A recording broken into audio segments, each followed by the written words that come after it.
Faltaban solo 24 horas. Un día, un suspiro. Después de 22 años viviendo en las sombras, sin papeles, escondiéndome hasta del cartero, todo iba a cambiar. Era mi momento. El momento por el que había rezado, trabajado, sangrado. La ceremonia de naturalización estaba confirmada. Mi nombre en la lista, mis documentos en regla, la ciudadanía que tanto soñé al alcance de mi mano. Pero esa misma noche, el sueño se convirtió en pesadilla, y lo peor no fue la traición. Fue quien la ejecutó. Eran las 6 de la mañana cuando los golpes en la puerta me arrancaron del único descanso que había logrado tener en semanas. 3 golpes secos, autoritarios, el tipo de sonido que te paraliza el alma antes de que puedas siquiera abrir los ojos. Me puse de pie con el corazón galopando en el pecho.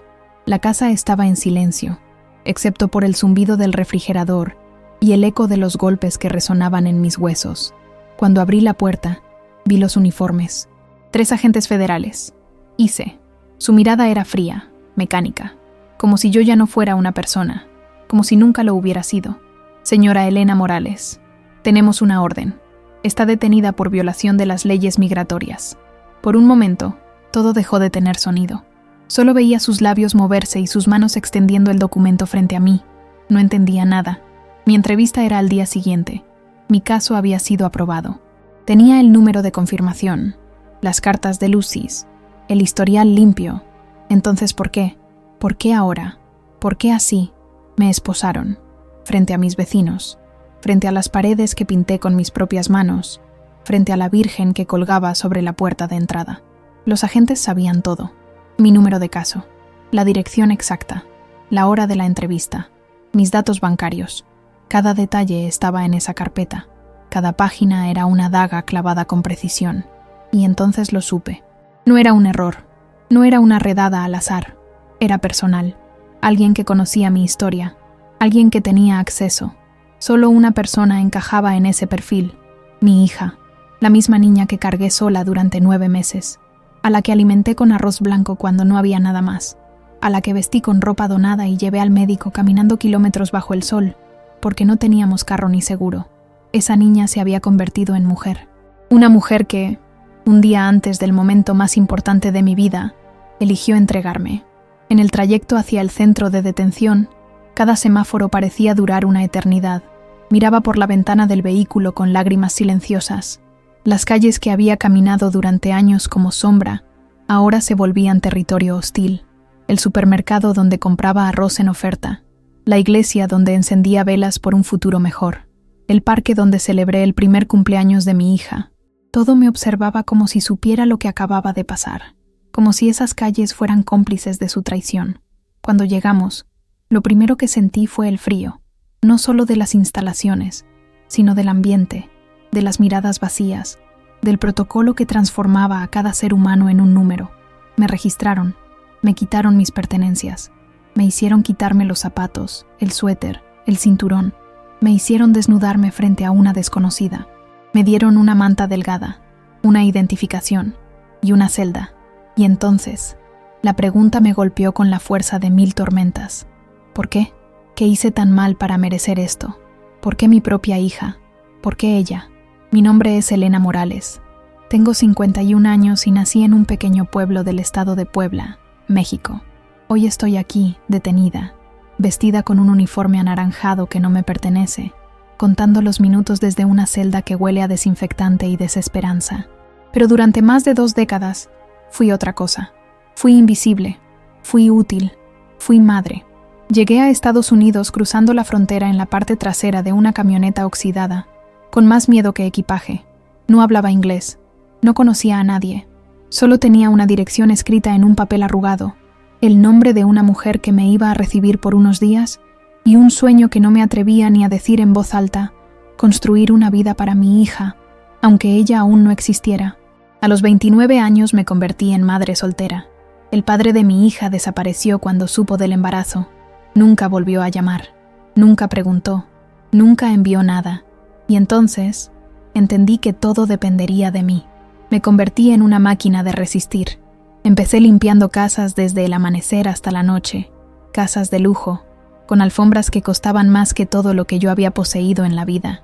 Recuerdo perfectamente una cocina de mármol blanco, donde lavé platos por 3 horas seguidas, mientras tenía los pies hinchados por el embarazo.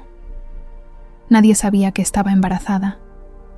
No podía permitirme el lujo de perder ese trabajo. Cuando mi hija nació, me prometí que jamás le faltaría nada. Y lo cumplí, aunque eso significara que me faltara todo a mí. Nunca tuve un cumpleaños con flores, ni vacaciones, ni ropa nueva. Pero ella tenía sus libros, su uniforme limpio, su mochila de princesas. Mientras otras madres celebraban sus logros con fiestas, yo lo hacía desde lejos, desde la cocina de otra casa, lavando platos con las manos partidas por el cloro. Cada logro suyo era como un pedazo de sol que me iluminaba el alma. Vivíamos en un apartamento pequeño de un solo cuarto, pero limpio. Teníamos una regla sagrada: nunca dormirse sin decir te amo. Yo repetía esa frase cada noche, incluso cuando ella ya era adolescente, y respondía con un simple sí, mamá, sin mirarme a los ojos. Era una rutina que me anclaba, que me hacía sentir que estábamos conectadas, que no importaban las diferencias, los silencios, las paredes que empezaban a levantarse entre nosotras.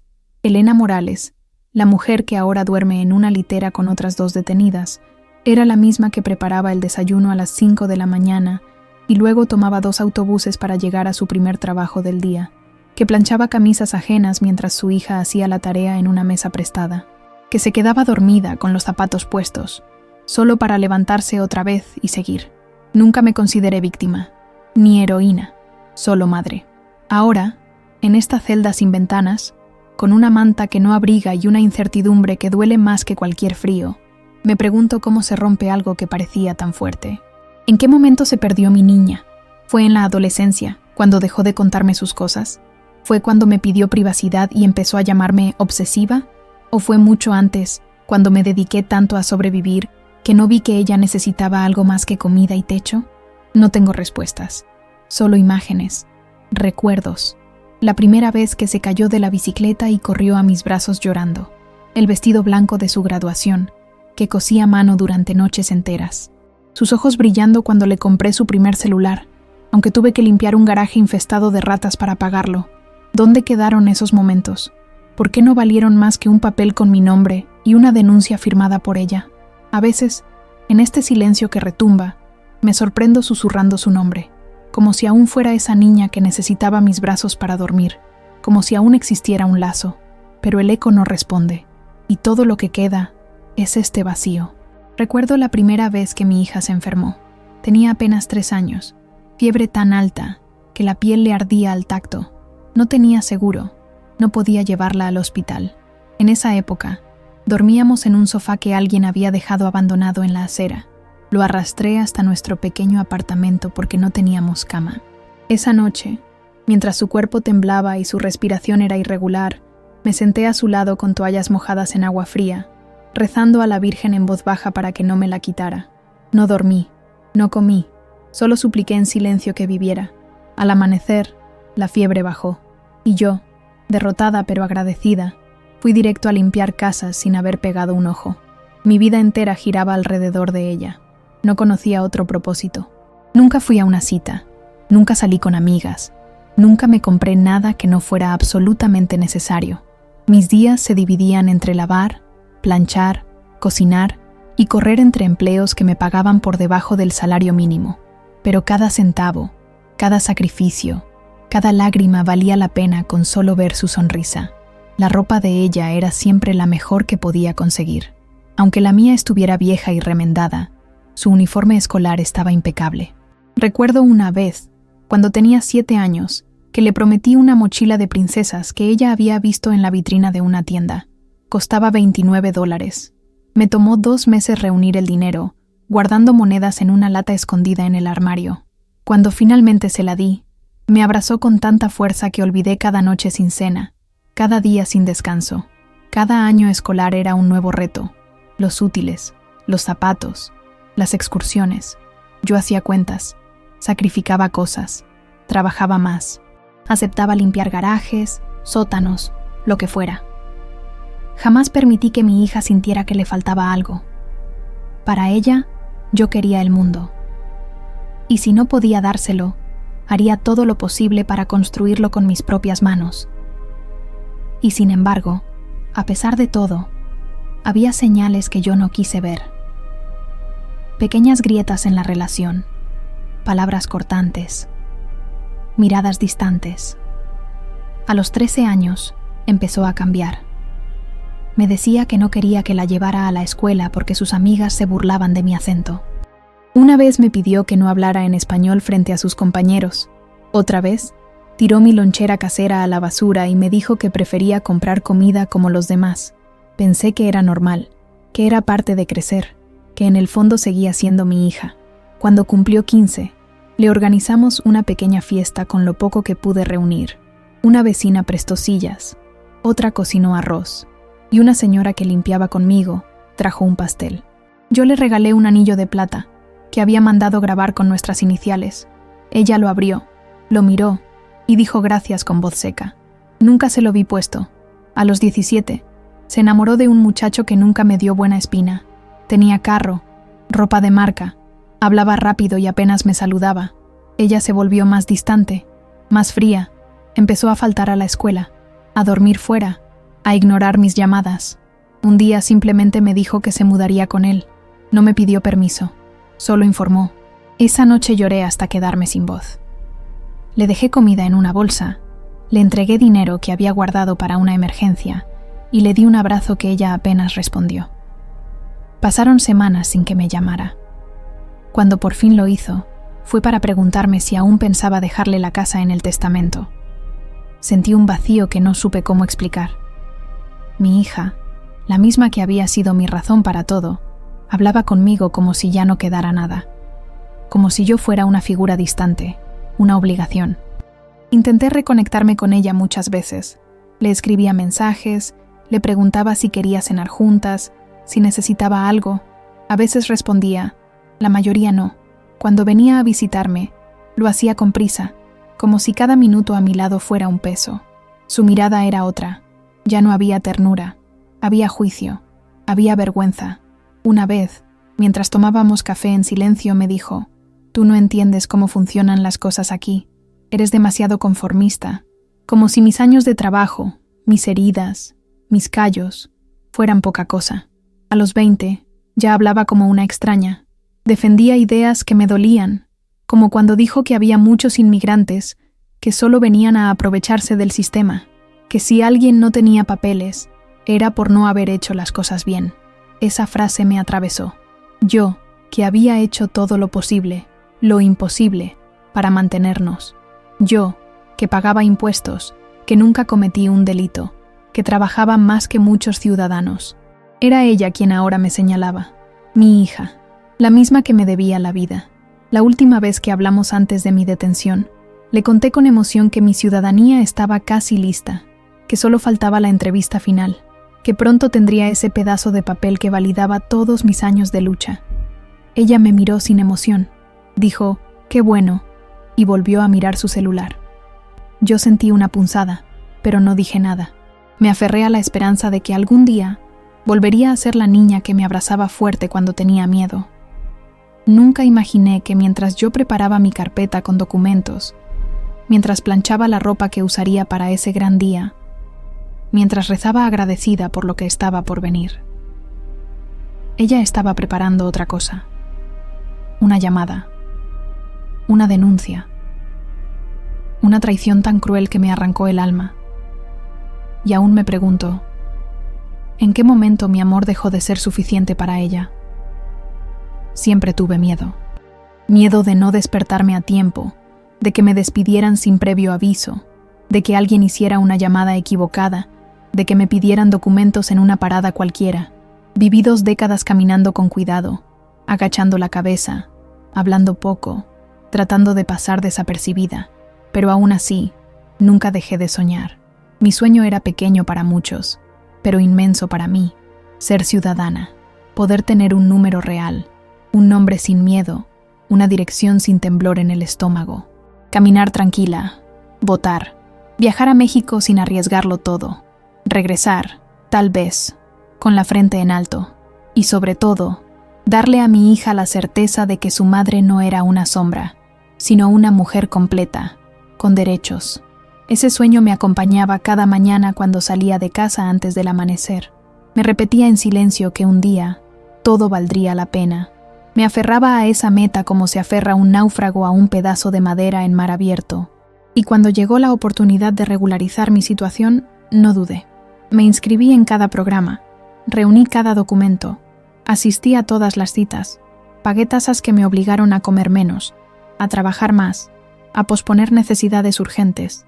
Fui paciente, cumplí cada paso. Presenté pruebas de residencia, cartas de recomendación, declaraciones de impuestos. Estaba orgullosa. Finalmente, el gobierno me reconocía como una persona digna de pertenecer. Tenía la entrevista agendada, el día señalado en rojo en el calendario, el vestido listo, la carpeta con los documentos perfectamente ordenada. Era el capítulo final de una historia de lucha, o eso creí. Le conté a mi hija con ilusión.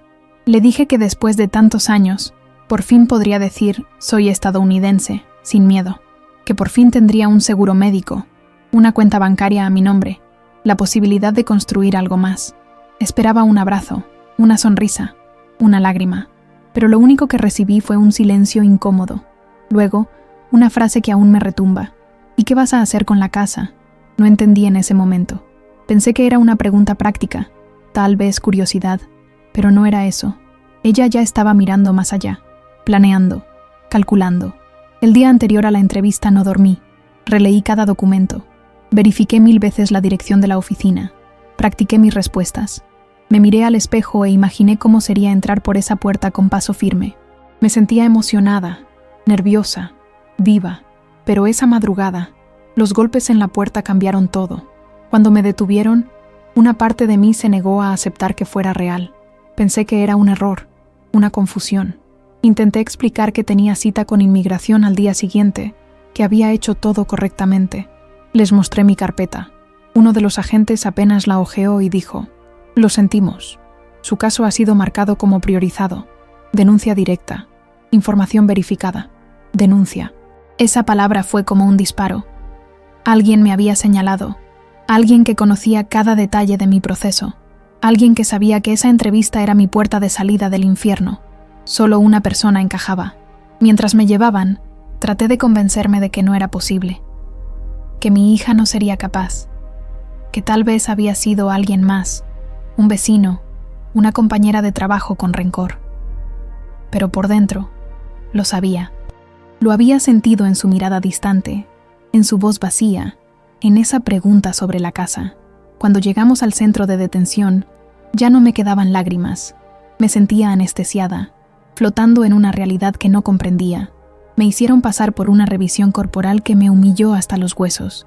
Me dieron una colchoneta delgada, una cobija áspera, un número. Perdí mi nombre en el momento en que me quitaron mis documentos. Pasé los primeros días en silencio, observando. Compartía celda con mujeres de diferentes países.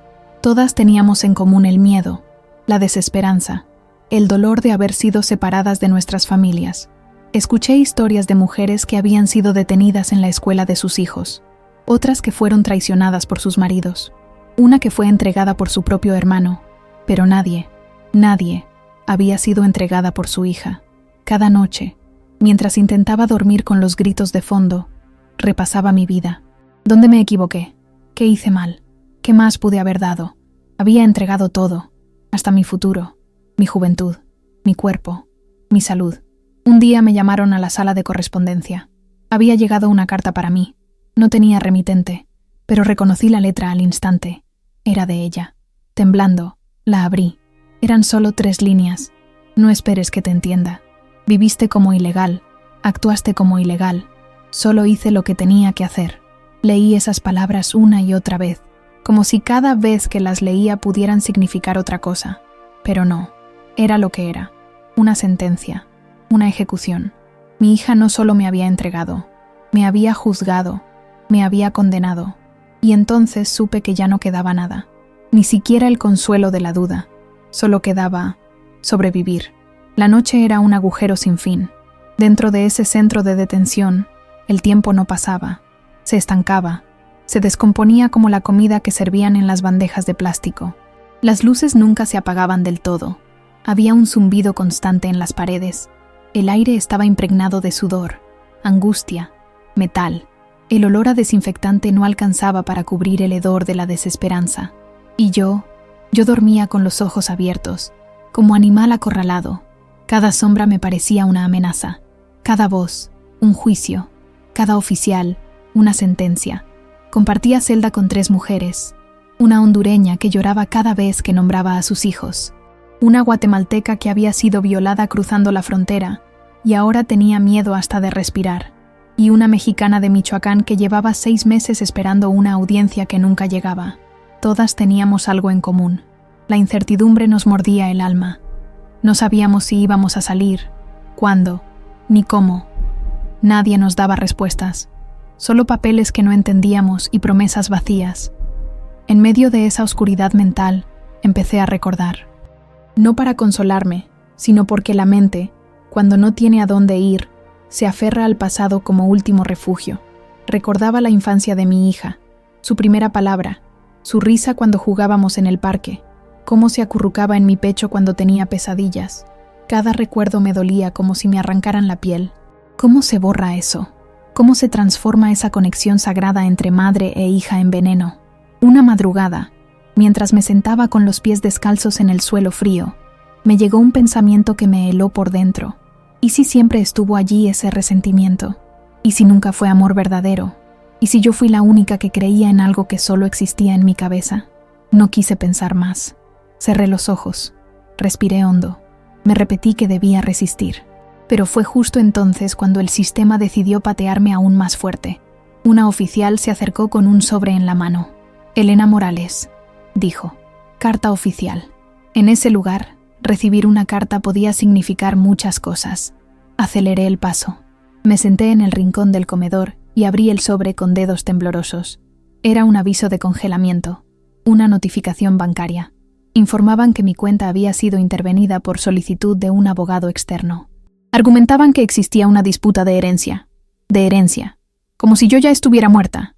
Leí y releí las líneas. No entendía cómo. No tenía testamento. No había declarado nada aún. Y sin embargo, el nombre del abogado estaba ahí. Y justo debajo, la firma digital de mi hija. Ella había autorizado ese proceso. Ella había reclamado que, como única heredera, tenía derecho a mi propiedad. Me faltó el aire. No era solo una traición emocional. Era una ejecución completa. Me había quitado la libertad. Ahora me quería quitar lo poco que tenía. La casa que pagué lavando inodoros. El único techo que llamé mío. El lugar donde pasé mis navidades en soledad, esperando que ella regresara. No lloré, no grité, solo me quedé sentada, mirando la hoja como si fuera una sentencia de muerte. Ya no había dudas. Todo había sido planeado. Cada paso, cada silencio, cada distancia. Lo siguiente fue aún peor. Una mujer joven, con el rostro cubierto por un tapabocas, llegó a la zona de visitas legales. Se presentó como Luisa Castillo, abogada voluntaria. Dijo que tenía mi caso asignado por una ONG de defensa de migrantes. No confiaba en nadie, pero algo en su voz me dio un pequeño respiro. Me miró a los ojos con compasión y dijo: «Vamos a revisar todo. Tal vez podamos detener la remoción». Le conté mi historia en detalle. Cada paso, cada documento, cada pago. Luisa tomaba notas. Fruncía el ceño. Asentía en silencio. Cuando terminé, me preguntó si tenía enemigos. Le respondí con una sonrisa amarga. Solo una. Y lleva mi sangre. Pasaron 2 días. Me volvió a visitar. Traía consigo un expediente. Dentro, había capturas de pantalla de movimientos bancarios, correos electrónicos, transferencias. Todo apuntaba a lo mismo. Mi hija había contactado a un abogado especializado en recuperación de bienes familiares de migrantes indocumentados. Había presentado pruebas falsas de incapacidad mental por parte mía. Decía que yo estaba desorientada y que era incapaz de tomar decisiones legales. Había iniciado un proceso para tomar control total de mis finanzas. Luisa estaba indignada. Esto es un abuso legal, pero no es fácil revertirlo. Tendremos que actuar rápido. Me explicó que podríamos solicitar una suspensión de la deportación en base a la denuncia de fraude familiar. Que si lográbamos demostrar que yo era víctima, podríamos incluso abrir un proceso penal. Pero el tiempo corría y yo estaba en la cuerda floja. Esa noche no dormí, no por miedo, sino por rabia. Por primera vez en semanas, el dolor dio paso al fuego. Me sentí viva de nuevo, pero era una vida quemada por dentro. Una vida que ya no confiaba, que ya no esperaba, que solo quería justicia. En la mañana siguiente, un agente me llevó a una oficina improvisada, donde había una computadora con conexión limitada. Me dejaron revisar mi correo electrónico bajo vigilancia. Allí encontré una notificación más. Mi entrevista de ciudadanía había sido cancelada, oficialmente, por inconsistencias en el proceso migratorio y presencia ilegal en el país. La razón exacta: información entregada por familiar directo que descalifica la declaración jurada previa, era el fin.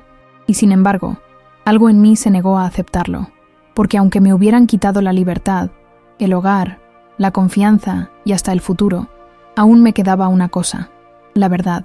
Pasaron 3 días desde que supe la verdad completa. 3 días de silencio interno, de masticar cada palabra, cada documento, cada recuerdo como si fueran cristales rotos en la garganta. No comía, no hablaba, no lloraba, me había vaciado. Me sentía como una casa abandonada después de un incendio. Quedaban las paredes, sí, pero todo lo demás se había vuelto cenizas. El 4.º día, la vida me empujó una vez más. Fui llamada a la sala de visitas legales. No esperaba nada, pero allí estaba Luisa, mi abogada, con una expresión distinta. No era alivio, pero tampoco era derrota. Me senté frente a ella y antes de que dijera una palabra me soltó: «Tenemos algo». Luisa me explicó que había logrado una audiencia de emergencia para revisar la suspensión de mi deportación. Un juez aceptó considerar el caso bajo la figura de traición familiar con fines de lucro, una categoría poco común, pero aplicable cuando se demuestra que la denuncia tiene intenciones maliciosas o financieras. El testimonio clave fue de una excompañera de mi hija, quien había declarado que ella le había contado, entre risas, que planeaba deshacerse de su mamá antes de que firmara los papeles de ciudadanía. Ese testimonio, junto a los movimientos bancarios sospechosos y la intervención del abogado sin ética, empezaba a formar una narrativa coherente. No era solo una mujer indocumentada atrapada por el sistema, era una víctima de su propia sangre. La audiencia se programó para 3 días después. Luisa me preparó para cada pregunta. Repasamos mi historia, los años de trabajo, los impuestos pagados, las cartas de recomendación, los recibos de renta, los contratos firmados con mi nombre verdadero. Era un rompecabezas, y cada pieza tenía que encajar perfectamente si quería tener una mínima oportunidad. La noche anterior a la audiencia, me senté en la litera, con la espalda apoyada en la pared, mirando el techo. A mi lado, la hondureña oraba en voz baja. La guatemalteca me miró y dijo: «Usted va a salir. Se le nota en los ojos». Le sonreí, aunque no estaba segura de nada. Pero esa pequeña chispa de fe, esa voz ajena que creía en mí, me dio fuerza. Llegó el día. Fui escoltada por 2 agentes al tribunal. Me esposaron de pies y manos. En el trayecto, pensé en mi madre, allá en Puebla, en cómo se despidió de mí aquel día en la terminal, con una bendición entre lágrimas, en cómo le prometí que regresaría pronto. Mentí, nunca regresé, pero nunca dejé de pensar en ella. Entré a la sala con la frente en alto, no por orgullo, sino por dignidad, porque después de todo lo que me habían quitado, me negaba a entregar también mi postura. Me senté junto a Luisa. Al otro lado, el abogado de migración hojeaba un expediente con indiferencia. El juez era un hombre de rostro duro, pero mirada atenta. Escuchó los argumentos. Luisa habló con firmeza, presentó las pruebas, expuso la traición, detalló el fraude, subrayó la intencionalidad maliciosa de la denuncia. Luego me pidieron que hablara. Me levanté. Me temblaban las piernas, pero la voz salió firme. Le conté mi historia, no como víctima, sino como mujer. Le hablé de los años de trabajo, del miedo, de los sueños. Le conté de mi hija, de cómo la crié sola, de cómo todo lo hice por ella, de cómo no entendía cómo habíamos llegado a ese punto. Le dije que no quería venganza, solo quería justicia, solo quería la oportunidad de vivir dignamente. Y sobre todo, le dije, con el corazón en la garganta, mi delito no fue esconderme, mi delito fue confiar. Y eso, señor juez, no debería costarme la vida. Hubo silencio, largo, pesado, El juez tomó unos minutos para revisar los documentos. Luego levantó la vista. Este caso no se trata solo de inmigración. Se trata de humanidad. Acto seguido, firmó una orden de suspensión de remoción temporal. No era libertad, pero era esperanza. Era un respiro. Me colocaron un grillete electrónico en el tobillo y me liberaron bajo supervisión. Salí del centro de detención con la luz del sol pegando en mi cara como una bofetada. Respiré hondo. Miré al cielo y por primera vez en semanas no sentí que el mundo me aplastaba. Sentí que aún había algo por lo cual luchar. Luisa me acompañó a una organización de apoyo. Me ofrecieron alojamiento temporal, asesoría psicológica y ayuda legal para continuar con el proceso. Las noticias del caso empezaron a circular en medios locales. Una mujer inmigrante traicionada por su hija para quedarse con sus bienes. El público reaccionó. Algunas personas escribieron cartas, ofrecieron apoyo, comida, incluso empleo. Un canal local me contactó para contar mi historia. Acepté, no por fama, sino porque quería que otras mujeres, en silencio, en la sombra, supieran que no estaban solas. Una tarde, mientras caminaba hacia mi nuevo albergue, pasé frente a una escuela. Vi a una madre abrazar a su hijo. Él reía. Ella le acomodaba el gorro. Me quedé ahí, parada, observando, recordando, sintiendo. Yo también fui eso. Yo también di ese tipo de amor. Pero ahora era otra. Ya no solo era madre, era sobreviviente. Y aún faltaba el último paso. Aún quedaba justicia por hacer. Los días siguientes fueron una mezcla extraña de alivio y cicatrices abiertas. Aunque ya no estaba encerrada tras rejas, el grillete en mi tobillo me recordaba a cada paso que seguía bajo vigilancia. Ese aparato frío, pegado a mi piel, me hacía sentir como un criminal. Y sin embargo, nunca había cometido un crimen. Lo único que hice fue existir. Existir sin papeles. Existir siendo madre. Existir siendo útil para un sistema que me explotaba mientras fingía no verme. La organización que me acogió me ofreció una habitación compartida en un refugio para mujeres migrantes. Era un espacio modesto pero digno. Tenía una cama limpia, una ventana por donde entraba la luz del sol y una puerta que podía cerrar sin miedo. Por primera vez en semanas, pude dormir sin sobresaltos, aunque las pesadillas no tardaban en volver. Me despertaba con el sonido de mi hija llamándome, pero era solo un eco dentro de mi mente.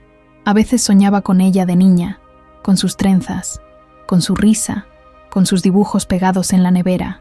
Luego despertaba y recordaba que esa niña ya no existía, que había sido reemplazada por alguien a quien no reconocía, alguien que me había enterrado viva para quedarse con mis migajas.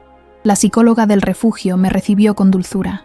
Era una mujer joven, de ascendencia puertorriqueña, que hablaba un español cálido, con acento caribeño. Me escuchó sin interrumpirme, con lágrimas silenciosas en los ojos. Cuando terminé mi relato, solo me dijo: «El dolor que usted siente es el más profundo, porque no viene de un enemigo, sino de alguien que usted trajo al mundo, pero está viva, y eso ya es resistencia». Esa frase me acompañó durante semanas. Me aferré a ella cuando las dudas me mordían los pensamientos. Me aferré a ella cuando veía madres con hijos en la calle. Me aferré a ella cuando leía las noticias del proceso legal que se avecinaba. Luisa, mi abogada, había logrado abrir un caso penal contra el abogado que colaboró con mi hija en el intento de apropiación de mis bienes. El hombre había sido acusado en el pasado por prácticas similares, pero ninguna había llegado a juicio.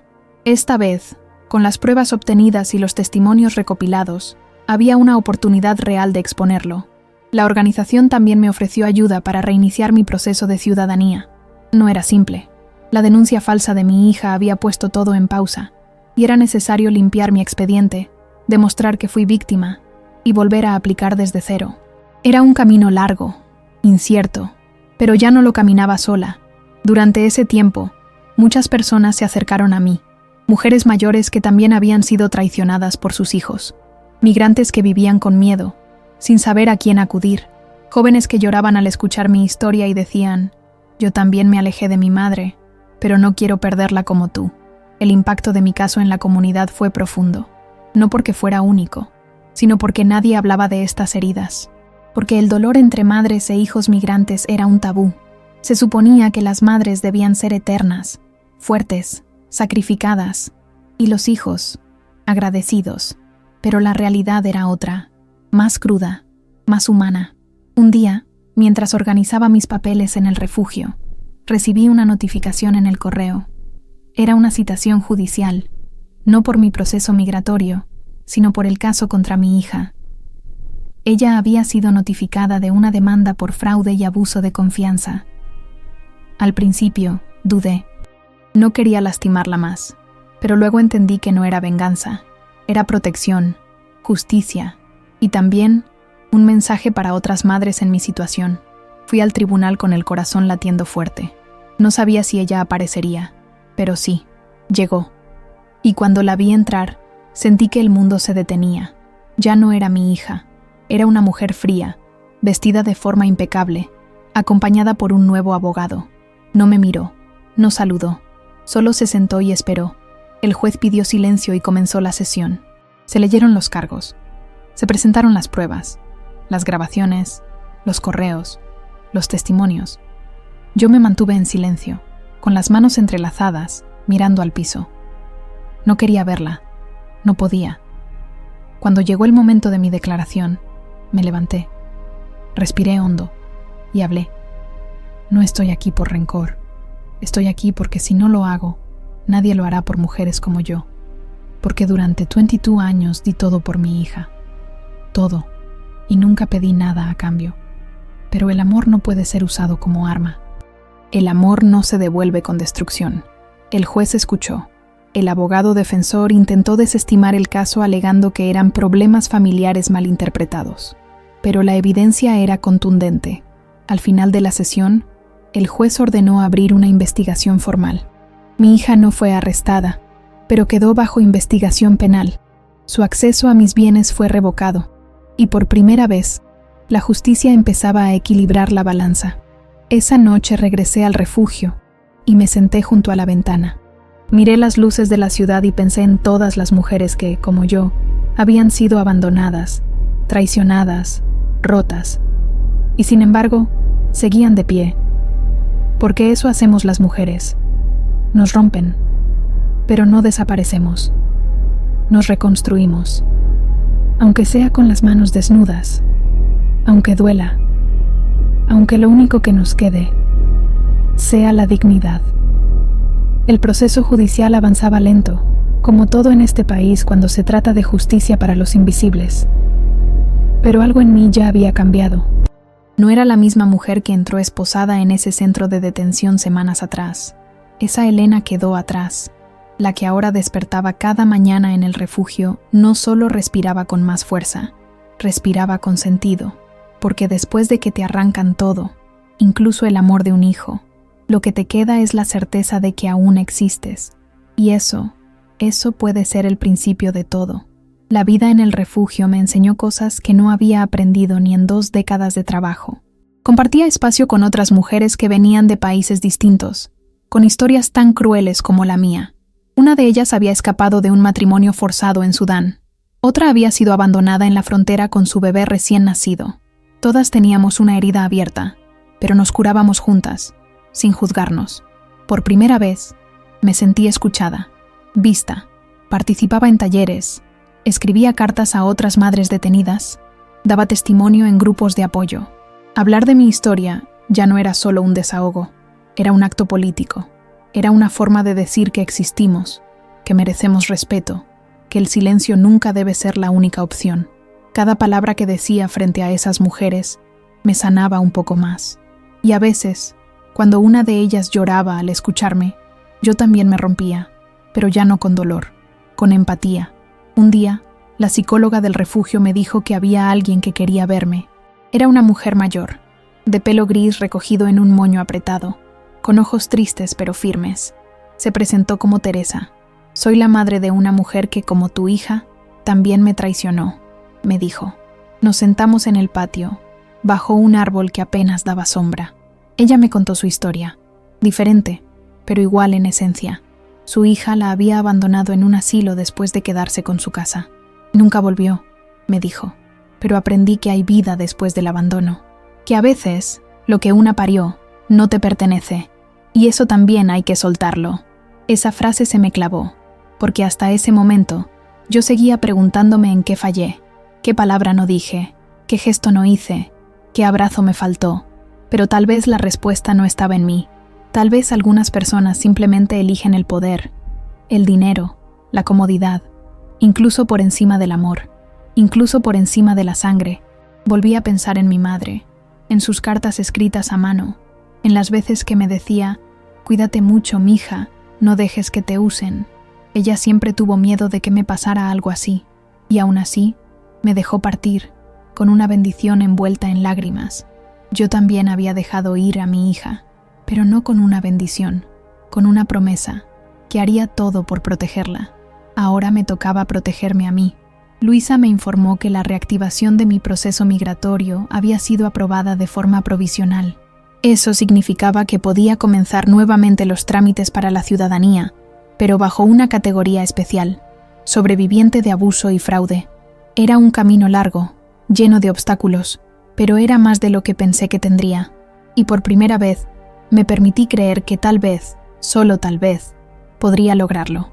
Me ofrecieron un trabajo temporal en la cocina del mismo refugio.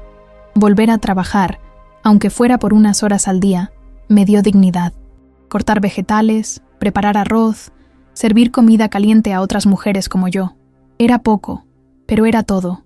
Era volver a ser útil. Volver a sentir que mis manos servían para algo más que sostener el dolor. A veces me encontraba imaginando qué haría si lograba la ciudadanía. Tal vez alquilaría un pequeño apartamento. Tal vez volvería a estudiar.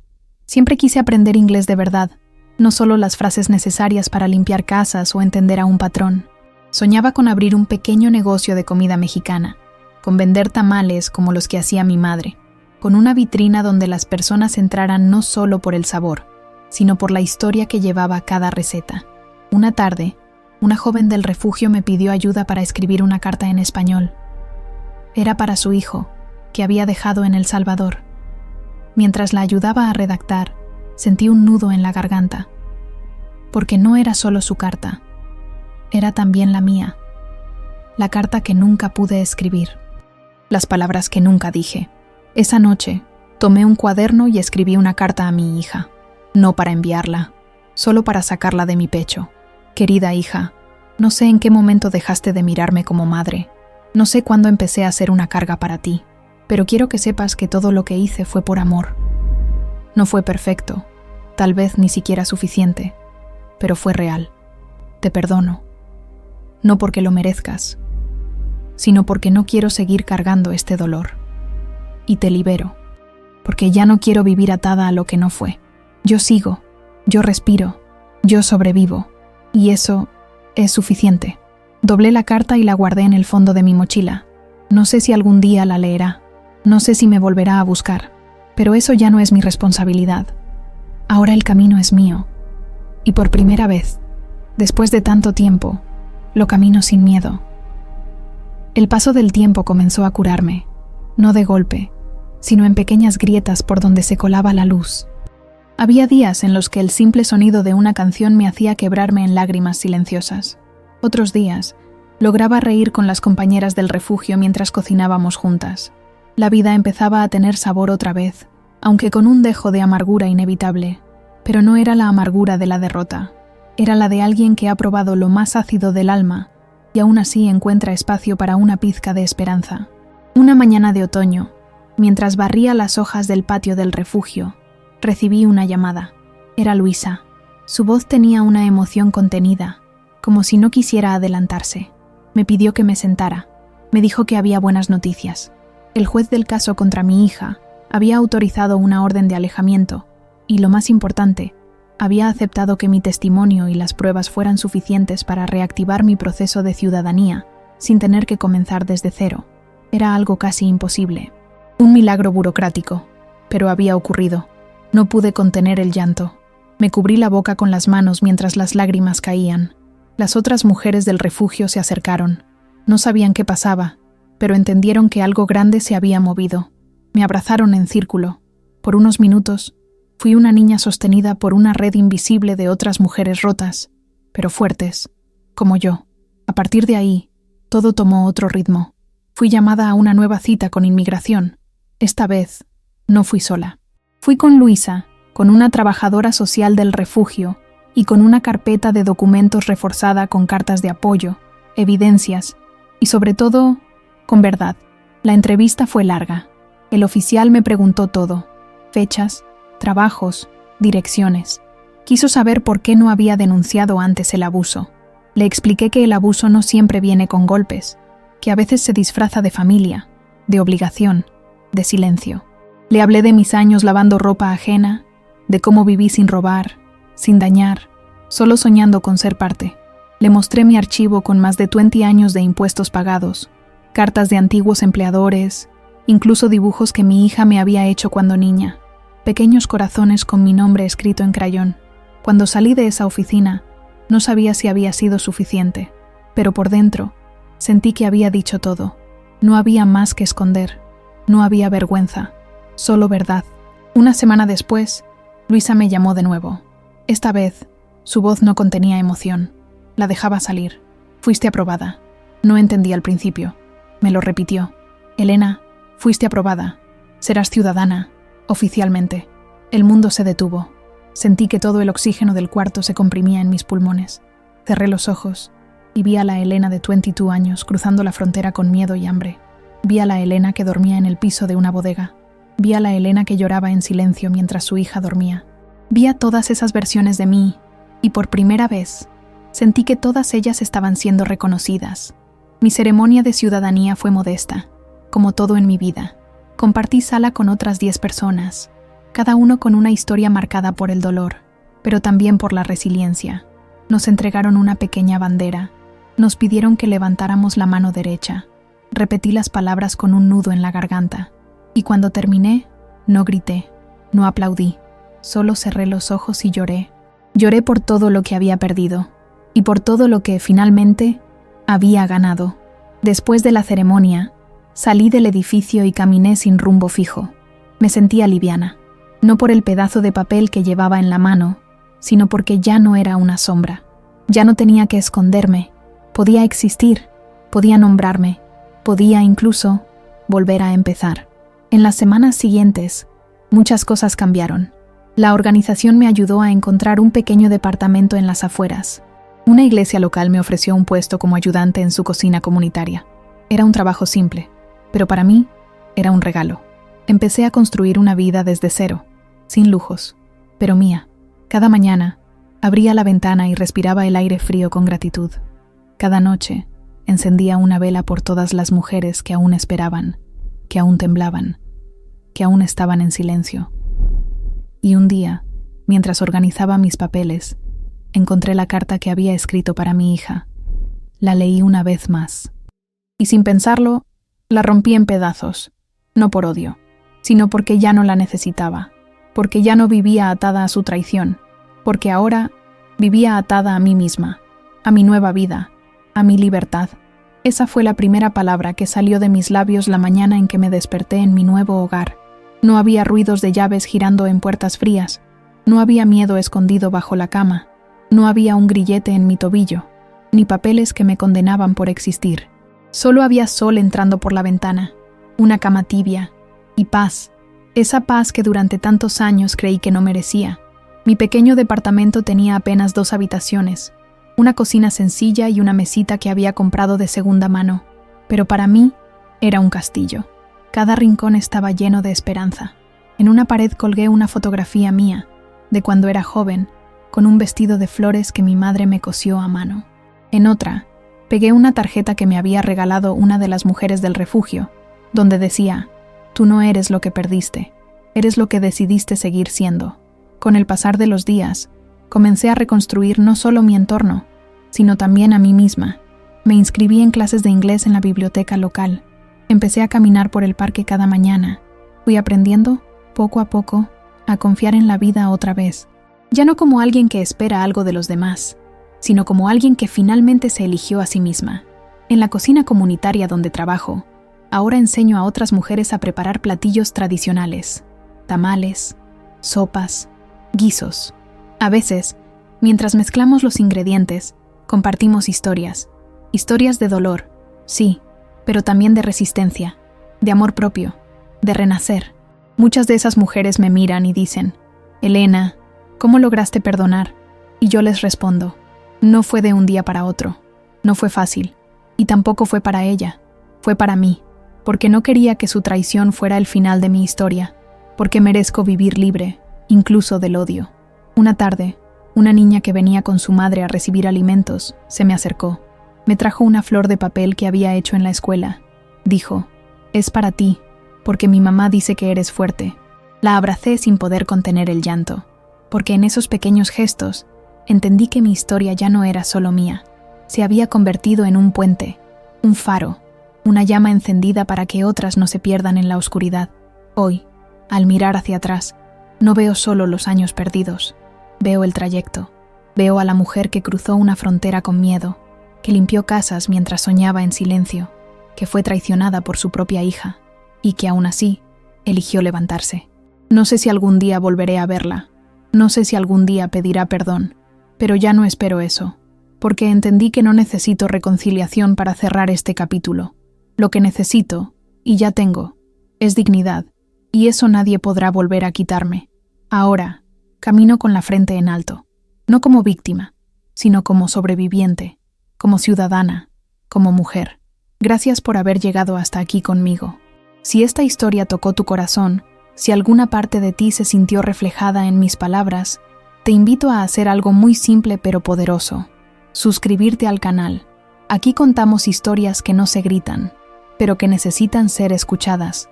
Aquí, cada suscripción es una mano tendida, cada like, un abrazo, cada comentario, un testimonio de que no estamos solos. Y si alguna vez sentiste que tu voz no importaba, hoy te digo, tu historia importa, tu dolor importa, y tu esperanza también. Escríbeme en los comentarios.